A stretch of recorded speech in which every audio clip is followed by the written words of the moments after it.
ईश्वर की नगरी अयोध्या को न सिर्फ अयोध्या बोला जाता है, बल्कि साकेत और राम नगरी के नाम से भी जाना जाता है।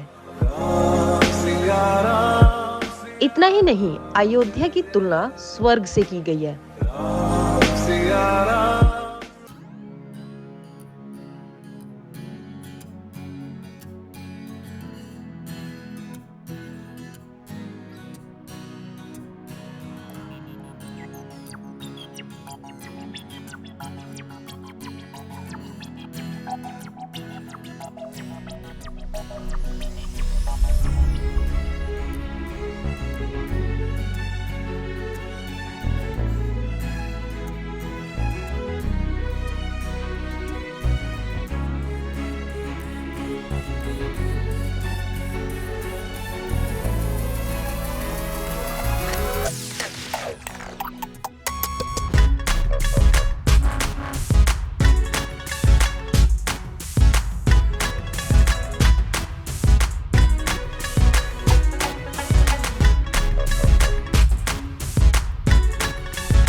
अयोध्या धाम।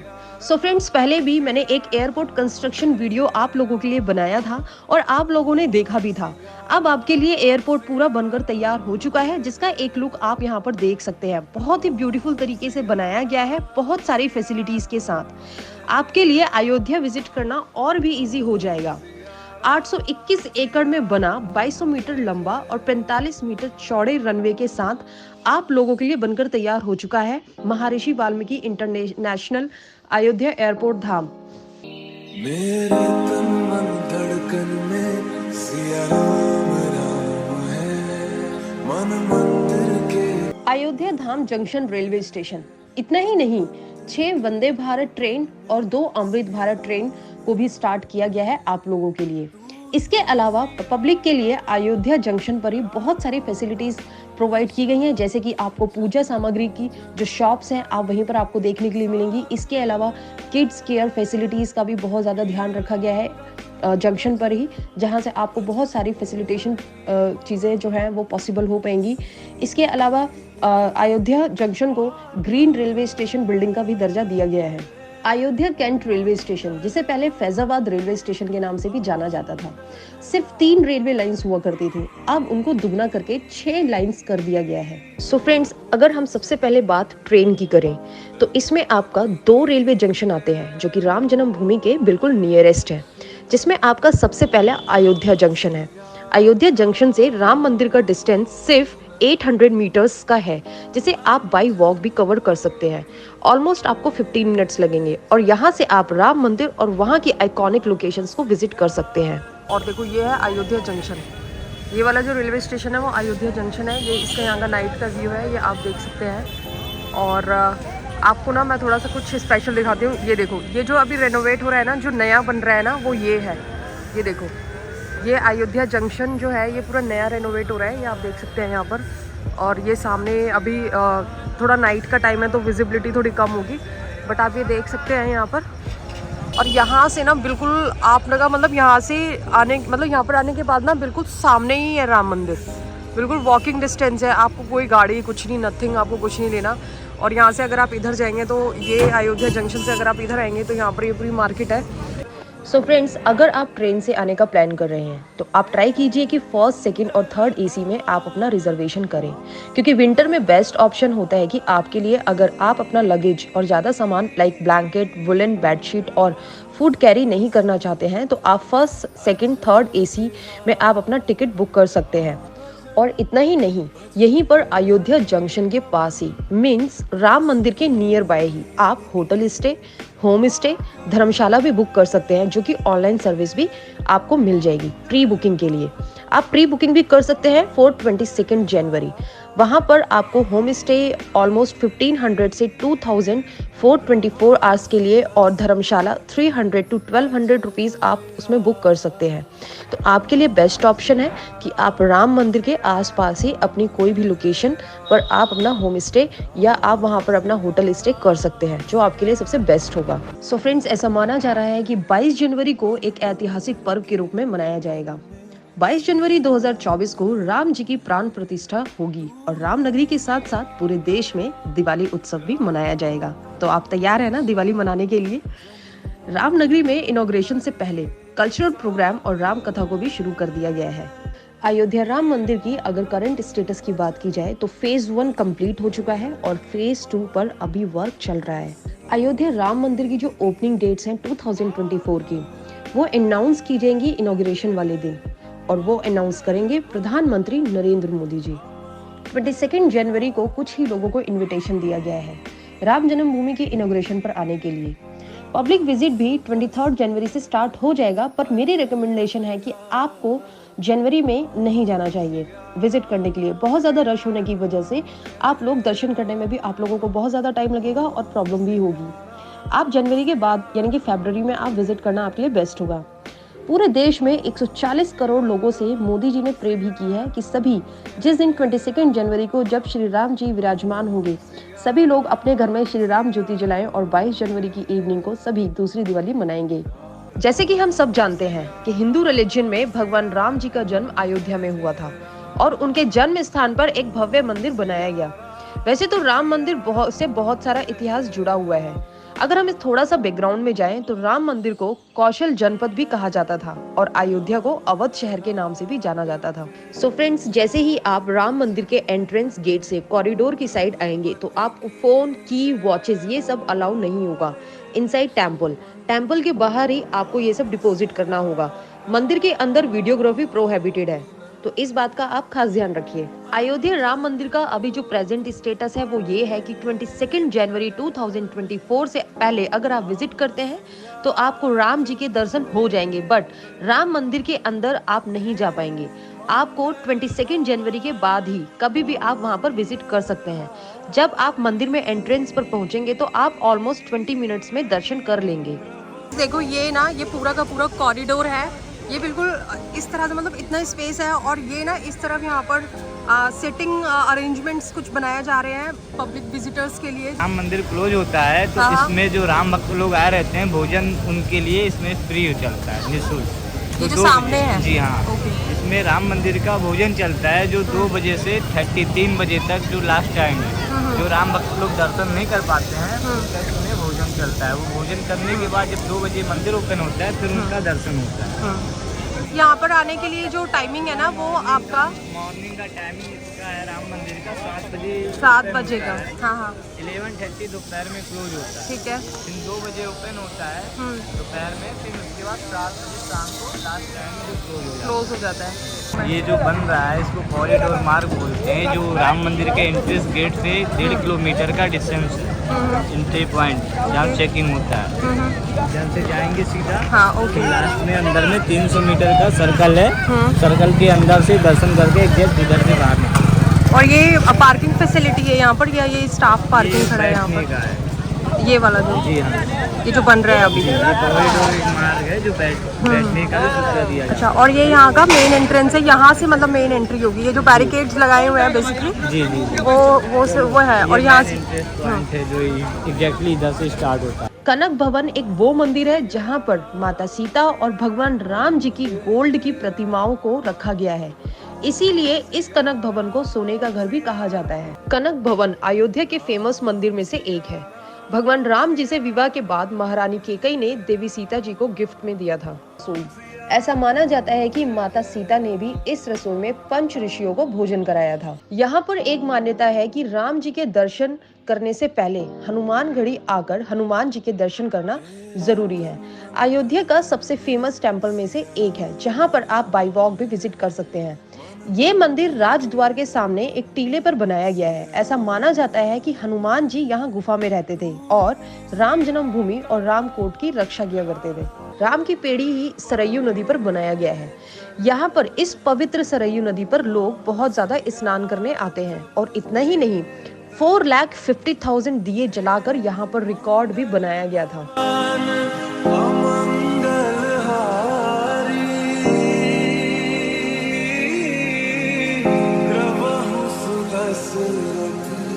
अजर बिहारी राम सिया राम सिया राम जय जय राम। सरयू घाट के पास ये है आपका नागेश्वर नाथ टेम्पल। जब आप यहाँ पर विजिट करने आते हैं तो आप यहाँ पर भी विजिट कर सकते हैं। ये नागेश्वर नाथ मंदिर है। यहाँ से ये फ्लावर्स वगैरह भी ले सकते हैं। और ये यहाँ पर है, ठीक है। और तो ये है हमारा श्री नागेश्वर नाथ मंदिर। सो फ्रेंड्स, राम मंदिर और राम जन्मभूमि, इसके बाद कनक भवन, इसके बाद सीता की रसोई और हनुमान गढ़ी, यहाँ पर विजिट करने के बाद आप बाई वॉक या ई रिक्शा से आप सरयू नदी पर जा सकते हैं। नागेश्वर नाथ टेम्पल को क्रॉस करने के बाद आप पहुँच जाएंगे पवित्र सरयू नदी और उसके घाट पर, जहाँ पर आपको बहुत सारी बोट्स दिखाई देंगी। डे में आप वहाँ पर बोटिंग राइड ले सकते हैं, जो कि वीडियो में मैंने आपको आगे दिखाया भी हुआ है, आप देख सकते हैं। बोटिंग राइड वहाँ पे 2 तरह से वो कराते हैं, जिसकी प्राइस डिफरेंट है। तो आपको जो भी बेस्ट लगे आप वो वहाँ पर कर सकते हैं। बट आप वहाँ की शाम की 6 बजे की आरती को बिल्कुल भी मिस मत करना। बहुत ही आइकॉनिक होती है, मतलब बहुत ज़्यादा ब्यूटीफुल तरीके से वहाँ पर उस आरती को किया जाता है। लता मंगेशकर चौक का इनॉग्रेशन लता मंगेशकर के 93rd बर्थ एनिवर्सरी पर किया गया था। सो फ्रेंड्स, आप ये जो वीणा देख रहे हैं, इसका वेट 40 टन और इसकी जो लेंथ है वो 40 फीट है। अयोध्या के सरयू घाट के पास बनी ये बहुत ही अट्रैक्टिव लोकेशन है और रात में तो और भी ब्यूटीफुल दिखाई देती है। ये एक तरफ सरयू घाट और दूसरी तरफ राम पथ को जोड़ती है, जो कि राम मंदिर की ओर जाता है।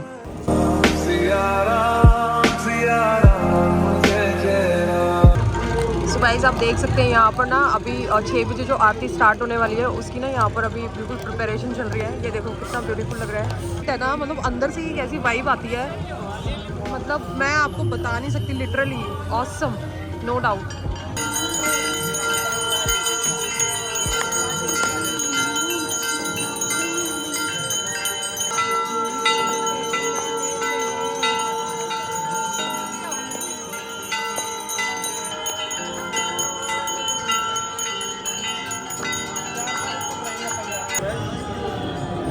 Guys, look at the location, मतलब मैं आपको बता नहीं सकती यहाँ पर कितना, ये एक जो शो चल रहा है ना, पूरा जो रामायण है ना उसके बारे में बताया। देखो ये अयोध्या का ये लोकेशन, और मैं आपको दिखाती हूँ बिल्कुल सरयू घाट जो है ना, राम जी की पेड़ी उसी पे बनाया हुआ है। आओ मैं आपको दिखाती हूँ थोड़ा और पास से। राम की पेड़ी को क्रॉस करने के बाद जब आप थोड़ा सा और आगे आएंगे तो आपको वहाँ पर दिखाई देगा नागेश्वर नाथ मंदिर। और इस मंदिर का सिग्निफिकेंस तो बहुत ही ज्यादा इंटरेस्टिंग लगा मुझे, कि नागेश्वर नाथ मंदिर भगवान राम के पुत्र कुश ने बनवाया था। जब कुछ सरयू नदी में नहा रहे थे तो वहाँ उनका बाजूबंद खो गया था। बाजूबंद एक नाग कन्या को मिला जिसे कुश से प्रेम हो गया। वह शिव भक्त थी। कुश ने उनके लिए ये मंदिर बनवाया था और यहाँ पर शिवरात्रि वाले दिन बहुत ही धूमधाम से शिवरात्रि मनाई जाती है। सरयू नदी, जिसे घाघर नदी भी कहते हैं, सरयू नदी से बहुत सारा इतिहास जुड़ा हुआ है। जिस नदी को ओरिजिन उत्तराखंड के बागेश्वर डिस्ट्रिक्ट से होता है, फिर ये शारदा नदी में मिलती है जो काली नदी भी कहलाती है।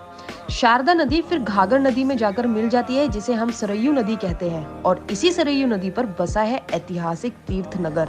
सो फ्रेंड्स, अयोध्या राम मंदिर और राम जन्म भूमि और कनक भवन, सीता की रसोई और हनुमानगढ़ी और सरयू घाट घूमने के बाद आप वहां से कर लीजिए ऑटो या प्राइवेट टैक्सी और पहुंच जाइए सीधा सूरज कुंड, जिससे जुड़े हुए हैं बहुत सारे इंटरेस्टिंग फैक्ट्स। सूर्य कुंड अयोध्या और फैजाबाद से इक्वल डिस्टेंस पर ही है। ये दर्शन नगर के एक कस्बे में बना हुआ है। तो चलिए जानते हैं यहाँ के एक बहुत पुराने और महान पंडित जी से इस सूरज कुंड की कहानी को। ये सूर्य भगवान की तपोभूमि है। अच्छा, ये पौराणिक स्थल है, मान्यता प्राप्त कुंड है। ये भूमि जो है बहुत ही महत्वपूर्ण है। ये त्रिसूर्य कुंड उस समय का है जिस समय त्रेता युग में राम जी का जन्म था। मास कहते एक महीने को और दिवस कहते एक दिन को। जिस समय त्रेता युग में राम जी का जन्म था, तो राम जी के जन्मोत्सव में 33 कोटि देवता आ रहे थे आकाश मार्ग से। त्रिसूर्य भगवान का रथ आ रहा था। त्रिसूर्य भगवान का रथ सभी देवताओं के रथ के आगे चल रहा था प्रकाश करते हुए, क्योंकि 33 कोटि देवता थे। प्रकाश की विशेष आवश्यकता थी। त्रिसूर्य भगवान ने रथ को आकाश मार्ग में रोक दिया। राम जी के जन्मोत्सव में खुश होकर के 1 महीने तपस्या किया, क्योंकि राम जी के जन्मोत्सव में 33 कोटि देवता थे। मनुष्यों को कोई गणना नहीं कितने मनुष्य थे। भगवान राम जी का जन्मोत्सव देखने के लिए संसार के जितने देवता थे सभी अयोध्यापुरी को आए थे। देवियाँ जो है मंगल गान को गाती थी और माँ सरजू जी का जल दूध के समान निर्मल उज्ज्वल धारा रही।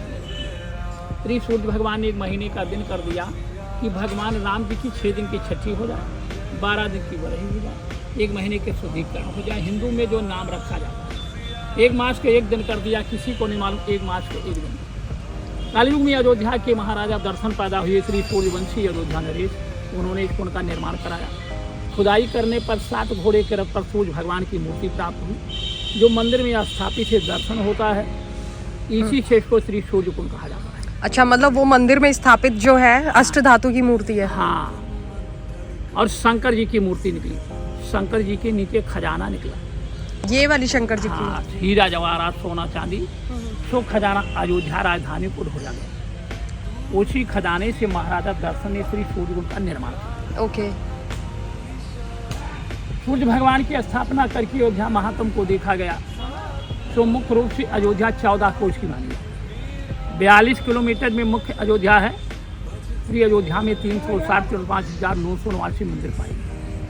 इधर 360-64 दिन का साल हो जाता है। किसी की शक्ति साल भर रुकने की है, किसी की नहीं। कोई अमीर है, कोई गरीब है। कोई तीर्थ जंगल झाड़ी में है, टूटा फूटा है। आप एक एक दिन जाएंगे, सालों लग जाएगा, तो जीविका कैसे चलेगा। राजा प्रजा में विचार हुआ कि ऐसा कुछ किया जाए, अमीर और गरीब दोनों की यात्रा पूर्ण हो। विचार करने पर यह हुआ कि इस कलयुग में कौन देवता गुप्त है, कौन देवता प्रत्यक्ष है। तो मुख्य रूप से 4 देवता प्रत्यक्ष माने जाते हैं, त्रिसूर्य, चंद्रमा, पृथ्वी और जल। हाँ, इन चारों को संसार आंखों से देखता है और सभी देवता गुप्त हैं, कान से सुना जाता। वायु चलती है, हमें आपको इतना ही आभास होता है। हवा पूरब से आ रही, पश्चिम से आ रही, दिखाई नहीं देगी। सभी मंदिरों की मिट्टी से राजा ने वेदी बनाई। 11,000 मन का यज्ञ करवा करके 360 तीर्थों का जल इसमें डाला गया। इसका महात्म है, जो भी यात्री गणाते हैं। सूर्य कुंड धाम को प्रणाम करते हैं, जल को 7 बार मस्तक पर लगाते हैं। अच्छा। सूर्य भगवान का भोलेनाथ का संयोग का दर्शन करते हैं। ठीक। तो 360 तीर्थ यात्रा का फल मिलता है। हाँ, हाथ जोड़िए बेटा, हाथ जोड़िए नारायण। बोलिए राम जी के नाम, भरत जी के नाम, लक्ष्मण जी के नाम, राम जी के नाम, भरत जी के नाम, जानकी माता। भोग लगे। सूर्य भगवान अयोध्या यात्रा पूर्ण करना, शरीर को कल्याण करना, अपना नाम गा करके प्रणाम करिए। आशीर्वाद। Thank you. The most popular location in Faizabad, Ayodhya. यहाँ आने के बाद वैसे तो आपको चारों तरफ से पानी ही पानी दिखाई देगा, पर वहाँ बैठकर अगर उस पानी को आप देखेंगे तो बहुत सारे क्वेश्चंस के आंसर आपको खुद ही मिल जाएंगे। गुप्तार घाट एक वो जगह है जहाँ पर भगवान राम जी ने ले ली थी जल समाधि, जहाँ पर भगवान जी विलुप्त हो गए थे। गुप्तार घाट के आसपास आपको बहुत सारे पुराने टेम्पल्स भी देखने के लिए मिलेंगे जिनसे जुड़े हुए हैं बहुत सारे इंटरेस्टिंग फैक्ट। तो मैं सोच ही रही थी कि गुप्तार घाट का एक अलग से वीडियो बनाया जाए। अगर आप चाहते हैं तो मुझे कमेंट सेक्शन में आप जरूर बताना कौन कौन सी लोकेशन को आपको डिटेल्ड वीडियो देखना है इंटरेस्टिंग फैक्ट्स के साथ हिस्टोरिकली, तो वो मुझे आप कमेंट सेक्शन में बता सकते हैं। सो फ्रेंड्स, ये था हमारा राम मंदिर 2024 अपडेट। मुझे कमेंट सेक्शन में आप कमेंट कीजिए अगर आपको कोई भी क्वेरी है या कोई भी सजेशन अगर आपको चाहिए तो आप मुझे कमेंट सेक्शन में कमेंट भी कर सकते हैं। और अगर वीडियो पसंद आया तो वीडियो को आप लाइक कर देना, शेयर कर देना अपने फ्रेंड्स फॉलोइंग को, और लिली वंडर स्ट्रीट्स को सब्सक्राइब जरूर कर देना फॉर अपकमिंग नोटिफिकेशन। मैं मिलती हूँ मेरी नेक्स्ट वीडियो में किसी नई लोकेशन के साथ। तब तक के लिए बाय बाय एंड जय श्री राम।